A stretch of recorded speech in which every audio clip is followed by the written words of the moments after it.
London tower হেমলেটস carer অ্যাসোসিয়েশনের উদ্যোগে ইফতার মাহফিল অনুষ্ঠিত হয়েছে। এতে বক্তারা ধর্মীয় মূল্যবোধের আলোকে মানব সেবা কার্যক্রমে নিয়োজিত হওয়ার আহ্বান জানান।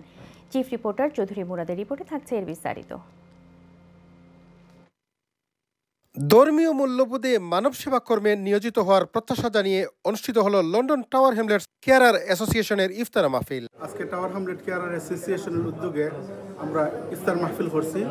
ইফতার মাহফিলে আমরা বিভিন্ন গুণীজন হল আইসুন, আপনারা প্রত্যেক আওয়ার লাগে আপনারা ধন্যবাদ। আমরা প্রতি বছর আমরা ইফতার মাহফিল করিয়া থাকি। আমরা উদ্দেশ্যটা হইল কি আমরা সবরে এই রমজানের উসিলায় আমরা একে অপরের সাথে দেখা সাক্ষাৎ। রবিবার পূর্ব লন্ডনের ব্রিকলেনের একটি রেস্টুরেন্টে সংগঠনের সভাপতি জাহিদ মিয়ার সভাপতিত্বে ও সাধারণ সম্পাদক লিটন আহমদের পরিচালনায় ইফতার পূর্ব এক আলোচনায় বক্তব্য রাখেন উপদেষ্টা শাহান চৌধুরী, জগলুল খান, মোহাম্মদ নুরুল আলম, সহসভাপতি সফর উদ্দিন, রুহেনা বেগম, রুকসানা পারভিন জুসনা ও সংগঠনের অনেক নেতৃবৃন্দ। হ্যামলেট কেয়ারার অ্যাসোসিয়েশনের উদ্যোগে সুন্দর একটি ইফতার মাহফিল হয়ে গেল।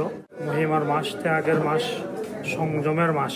বিশেষ করে আমরা এই রমজান মাস একত্র হওয়ার কারণে একটা অন্য একে দেখা হওয়া। আমরা ইফতার পার্টির মূল লক্ষ্য উদ্দেশ্য হইল গিয়া আমরা সমাজের সকলের সাথে ভ্রাতৃত্ব বন্ধন গঠন করা এবং সুন্দর পরিবেশ সৃষ্টি করার লাগিয়া ইফতার একলগে করলাম সব কেয়ারার মিলিয়া।